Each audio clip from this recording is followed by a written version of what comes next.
विवाह समितियां कहाँ से स्टार्ट हुई अपने देश में? इंदौर में तो पालदा से होती थी, और सवाई माधोपुर में खंडार तहसील से त्रिवेणी धाम, वहाँ नरसिंह भगवान का है, वहाँ त्रिवेणी धाम है। उस नदी के पास है एमपी का, और इस नदी के पास है राजस्थान का।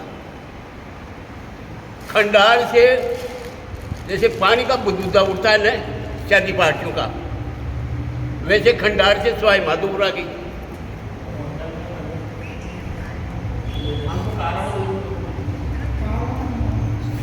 सवाई माधोपुर से अजय सोनबा जोड़ा जो तुम थोड़ा सा सवाई माधोपुर से थोड़ा सा बात कहाँ आ गई? सवाई माधोपुर से निवाई आ गई, उधर नईनाथ आ गई, और नईनाथ से वहाँ नहीं रायसर चली गई, और रायसर से अलवर और दौसा। एक हफ्ते में 3 शादियां, एक हफ्ते में 3 शादियां। पुरार आखा तीज की शादी दौसा में हुई, जिसमें 1000 आदमी नहीं थे और 6000 आदमी की रसोई बना दी। कितना धन खर्च हो गया समाज का।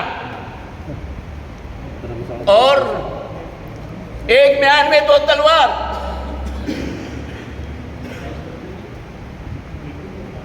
अब आका तीज की तो वहां शादी, नौमी की एक हफ्ते में 3 शादी।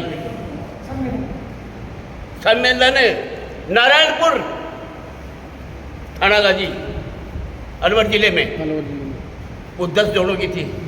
तो क्या आपने वहाँ संत बढ़िया थे, मैं दिन भी हो गई और अच्छा प्रोग्राम रहा।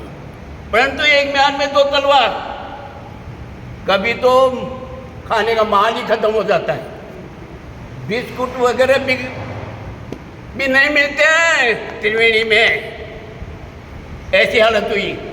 और कई बार एकदम ही माल बच गया, ले गए। अब एक पापी के पेट तब डूबे सारी नाव, यहां भी वही बुदबुद आ गया, खेड़ा का बालाजी भी वही बुदबुद आ गया।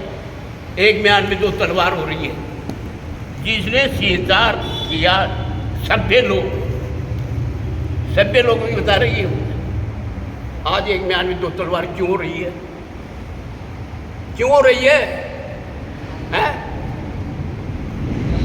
जहां यह सम्मेलन में पूरा समाज है, वहां एक गोराज के फली ठोकेंगे क्या? एक गोराज हमारे पूरे समाज से अलग है क्या? इसका जवाब दो पहले तो। ये गंदगी कैसे खत्म हो गए? हमें महन बिंदु तो ये है, क्या वहां शिक्षक है, अरे गुरुकुल की शिक्षा सिखाओ ना, 50 बच्चों को कामयाब बना के समाज में भेजो ना। शिक्षित है, बाकायदा गुणी है, यहां भी अच्छा काम किया है, परंतु ये क्या राख उठ रही है? देखो इनको जवाब तो बोला समिति देगा। देख सुनो, मैं आप मत बोलो, कोई मैं बोलने दो, तुम्हारे से मतलब नहीं है, मैं बुराई की बात कर रहा हूँ। हाँ तो बोलो मत बीच। बात ऐसी है कि कर्मण्य राधिका संते माँ फलेषु कदाचन है, कर्म फल तो मिलेंगे, परंतु इस बुराई को कैसे खत्म करें? इसका एक ही उपाय है, यदि हमारी समाज एकता में आ जाए। अब एक दादम पर बैठने वाले और पागड़ा मंदाने वाले, कोई रायसर, अलवर और त्रिवेणी, उन्हीं के आदमी घूम घूम फिर के अध्यक्ष बन जाते हैं। एक करवट की रोटी जल जाती है। ये आम सभा में अध्यक्ष को चुनो ना, और अब चुनाव भी मत नहीं हो गया, बिना चुनाव निर्विरोध होगा। यहाँ कहीं भी करो, किसी भी समिति करो, निर्विरोध चुनाव होगा। कितने अध्यक्ष बनना चाहते थे तो अपनी बायोडाटा रसीद उनकी गोली बना दो। यदि वो चुन लेते हैं एक निर्विरोध तो बहुत खुशी की बात, नहीं चुनते हैं तो मटके में डाल दो और अब और बातचीत से उसका अध्यक्ष पद का गोली निकाल दो। ऐसे चुनाव होना चाहिए। अब किसी भी समिति का मनमानी से चुनाव नहीं होना चाहिए। जैसे त्रिवेणी धाम में हो गए, न्यायिक म्यान में 2 तलवार, ये कैसे बीमारी मिटेगी?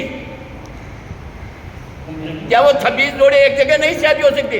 तो मैं कहने का तात्पर्य है, पूर्वी राजस्थान की जितनी भी समितियां हैं एक संगठित हो जाए। जयपुर के एरिया में जितनी भी ये 5 है, जैसे सवाई माधोपुर है, हिंडोन है, दौसा है, भरतपुर है, अलवर है, ये सब आपस में जाते आते रहते हैं। यहाँ है तो ये सारी समितियाँ ये क्यों नहीं हो जाती? संघ शक्ति कलयुग में संगठन की शक्ति है। यदि आप नहीं संगठित हो सके तो कभी नहीं होंगे और ये ढाइयाँ चलती रहेगी और ये बोरी समाज ने वो ठगते रहेंगे। इसलिए मैं करबद्ध हाथ जोड़ के ये कहना चाहता हूँ, हे बुद्धिजीवी लोगों, किसी के साथ मत लगो, अन्याय के खिलाफ चलो, निर्बल के बलराम कमजोर आदमी बचाओ, न्याय के खिलाफ लड़ो। इसलिए आप संगठित बनो और इन बुराइयों को खत्म करो।